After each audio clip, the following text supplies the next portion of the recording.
All right, day 34 of Marketing Fun. Let's talk about pros and cons of webinars and using webinars in your business to grow. Yeah. So, pros of a webinar.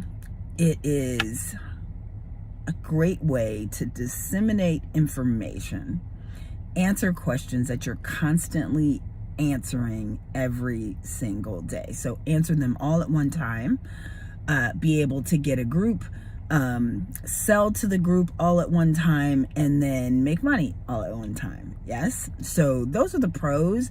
And that's the reason why most people want to do them. Here's the cons.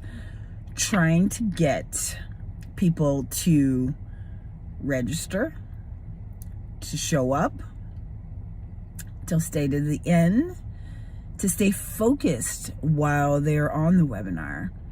And then lastly, to actually buy, right? So, quick story is, had a client who was determined to sell to his program. So he was a medical doctor, and he had a brand new program that was all based on hormones. And so he had seen a popular guy online who mentioned that he's got the easiest program ever, and they help you create this webinar. And on the webinar, they're gonna help you close, right? So my client asked me to come in and help him do this webinar.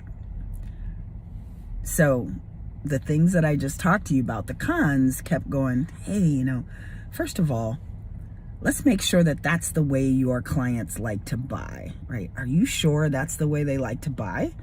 Like, are they savvy enough to give it on a webinar? Because this was 6 years ago. Are they savvy enough to click the button to show up to the webinar, to register to the webinar, to remind you, like so many things have to happen in order for this to work. When you're doing well, when they're coming into the office and you're closing them that way, right? So he was convinced, right, that this was the way. And we kind of went back and forth about, I don't think this is going to work. Quite frankly, at the end, I just kind of bowed out and said, I'm not the person to launch this for you, because number one, I don't agree that it is the best way to get clients for you. Number two, I think it's going to be harder than you think. And number three, you kind of believe the sales letter, right? So the guy selling it to you is like, oh no, you get everything. And so when I looked at there was scripts, but there's not, like, you still need a sales page. You still need a page to get people there. You still need reminder emails to get them there. You need a team that's going to call them and text them and remind them that your webinar is starting. He was a great and personable person in person, but he didn't realize that doesn't translate well to a webinar. So that was the other problem, is that, okay, so once you get the people on the line, like, some people don't understand your private jokes, you have to stay on script. And he was not one to stay on script and then even learn the script, right? Like, he loved to improvise, and that didn't work either. So consequently, like, it just didn't work. I think I saw a thing the other day that he's still kind of trying to get this thing to work 6 years later, right? Because he's fallen in love with the idea more than the execution.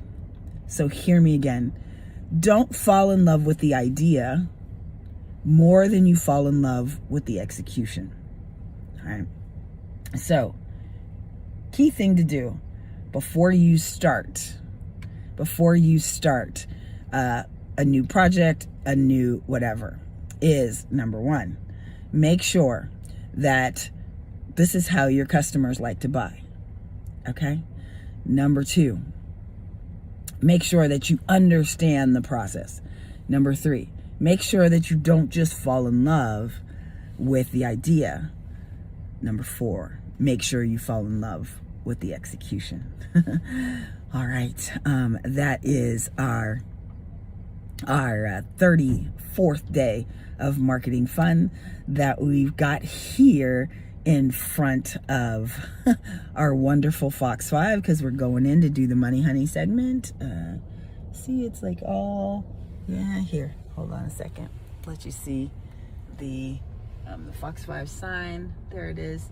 There's guys going in there doing the food segment of the day. We're about to go in and do our thing. All right, I love y'all for free. I'll see you tomorrow for day 35. Don't fall in love with the idea, fall in love with the execution. All right, I love you for free.